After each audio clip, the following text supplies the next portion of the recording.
It's very nice to be here. I come in peace for all mankind, and womankind as well, if I may dare to represent them. The way I thought I would structure the thing is basically read a bit from my new book, which I hope then establishes my credentials as an authentic UFO witness and possible abductee. And then I'll talk a little bit about what I think about it, because I don't think about it what most people think about it.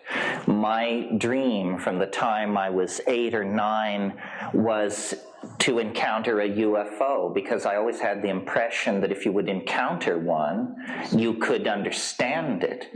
That it was maddening to realize that it seemed to have a great affinity for people who live in trailer courts, but very little affinity for anybody I knew. And so you constantly had to filter these eyewitness reports by people that you wouldn't send to the corner store to buy milk. So this was a problem, and it will haunt, I'm sure it haunts many of you who have never encountered a UFO. So I'll read the description of the encounter, then talk a little bit about my conclusions and ideas about it, and then we can just have a discussion. I guess I should say a little bit about my method. I really am a fence sitter. I loathe science and am always keen to attack it in most situations, though not here, because I love reason, and I'm perfectly aware of the difference. I also know what a concept means, like rules of evidence. It's been, 47 years since the Rainier Lights, or close to it, and the phenomenon has not become more explicit. The hysteria has become more explicit and has wandered first in one direction and then another. But if this is a contact, it's the most peculiarly uncontact-like contact it's possible to imagine. It reminds me of people say of the crop circles, they're communicating. Yes, but if they picked an incredibly obscure medium in which to do it, because we who love communication can glean very little from what they're trying to say. I have to introduce the context, because it wasn't like that we just happened to be driving in a lonely and remote place and suddenly, no, it wasn't like that. We were in the center of the Amazon basin. We had come there to explore tryptamine hallucinogens. These are short-acting, very powerful psychedelic drugs. And the reason we were so interested in these drugs is because in encounters with it in the pure chemical form, the intoxication was invariably characterized by encounters with elves, gnomes, fairies, thousands of these things. And this is something I'm going to try and convince the UFO community of. What we drug people have that you don't is repeatability.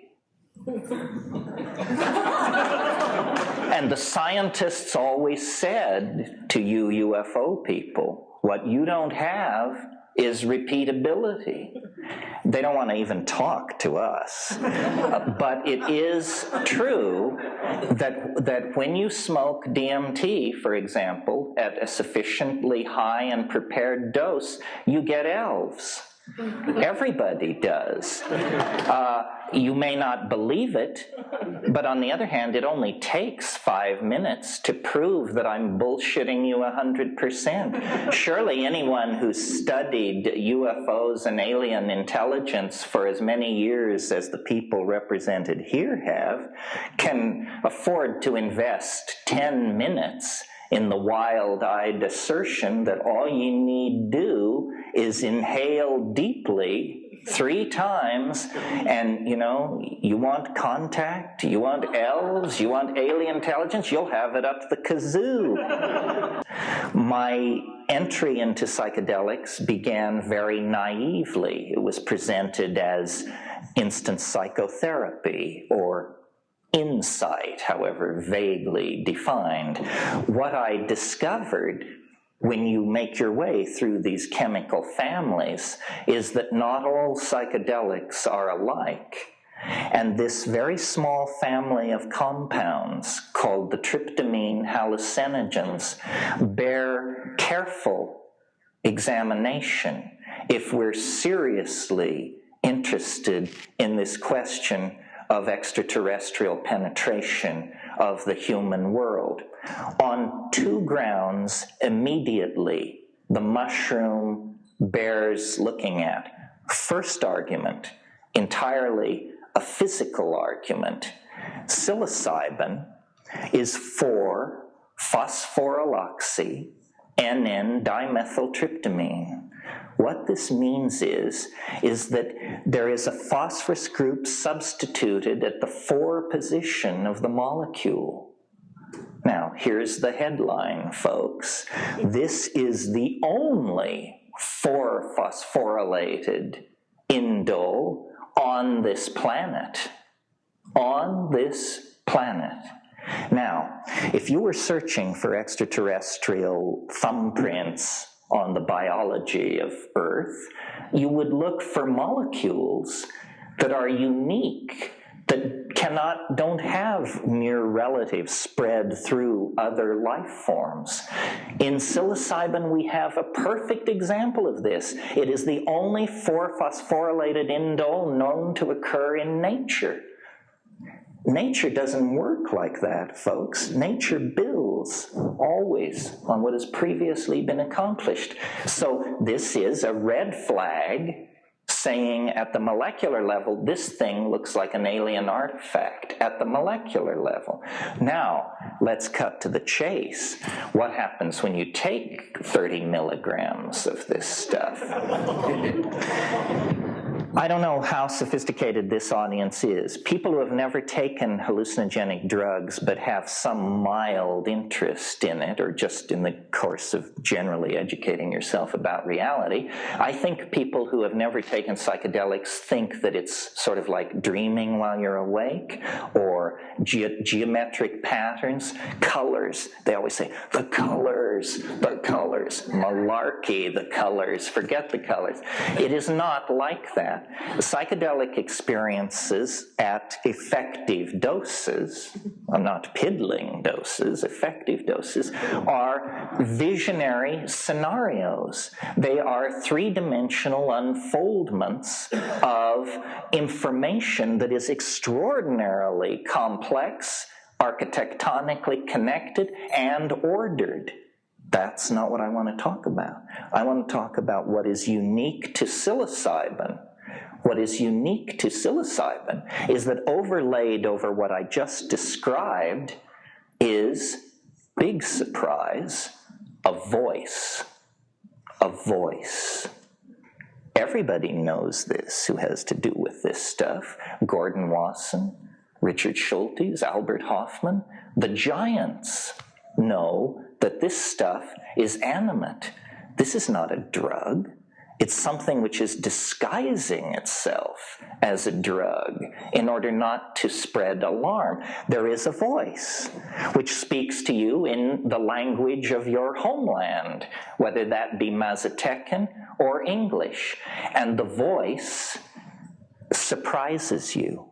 In other words, you cannot anticipate it. Now, of course, at this point, though I don't imagine many of them have forced their way in here, the psychological school will come forward and say, well, it's a voice typical of mental aberration, symptom 1 of schizophrenia, a voice.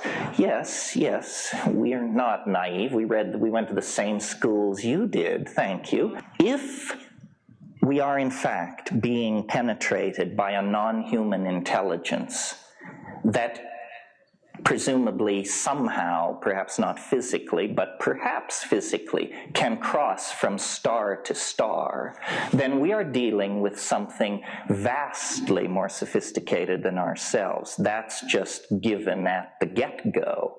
Well, if it's vastly more advanced than we are, then DNA sequencing, complete understanding of the molecular genesis of thought, so forth and so on, would be no problem for that level of technical sophistication. You would also like to think that ethics and good taste would keep pace with this evolutionary process. So to my mind, the idea of fleets of alien spacecraft filling the skies of Earth, that's as unsubtle as kicking down somebody's front door with an M1 tank to announce, "We're here." I don't think you would do it that way. If you really wanted to study a aboriginal race, and you really had a hot technology, what you would do is you would study their social psychology, and you would say, are there any chinks in the armor of their expectations about how reality behaves? And you would discover, in studying us, this species intoxicates itself, and it has a curious attitude towards its intoxications. Anything goes. So if somebody drinks a pint of Stolichnaya and announces that they see pink elephants, we are all amused. We say, of course you do, you were drunk out of your mind. Isn't it obvious that an alien would hide its presence in an intoxication? That this is the non-invasive, tasteful, respectful way to have intercourse with another species. You say, you put yourself into a plant. You put a barcode into a molecule. Then the shaman intoxicates himself, and he says, aha, it's an ancestor spirit, or it's the soul of the plant. But whatever it is, it's giving me good information. It's telling me where the reindeer went. It's telling me what the weather will be next week. It's telling me who stole the goose, and it's telling me who slept with who, and it's telling me who among the ill members of my tribe will live and who will die. And with that information, I can make a political career as a healer. Plato said time is the moving image of eternity. The way I think of shamanism and psychedelic voyaging is that it is transdimensional travel, literally, not in the undefined way that you often hear it used, but in the mathematical sense. A shaman and a psychedelic person and a UFO contactee is someone who has seen the end. They simply didn't know what they were looking at, because who knows what the end looks like. The world of historical possibility concresses into a mercurial hologrammatic disk, part bios, part machine, part syntax, part mind. The categories dissolve. The world is not what it appears to be. I was very interested in coming to this thing and studying the psychology of the group, and it was very fascinating to me that both of the speakers, where I listened to the whole thing, were very concerned to refute the psychological explanation, which I gather is the Antichrist around here. And as I understand it, somebody said to me, the first thing they said to me, I thought, my God, these people are on edge. He said, I want you to know that this Jungian thing is bullshit. I said, okay, that's fine. However, this is like beating a dead horse. Has the news from quantum physics not reached the UFO community? Is it not now thoroughly assimilated that an observer is necessary for reality to exist at all? It's all psychological. There's no distinction. And so these people who have such enthusiasm for beryllium ships from Arcturus or wherever should be informed, same. That's important news.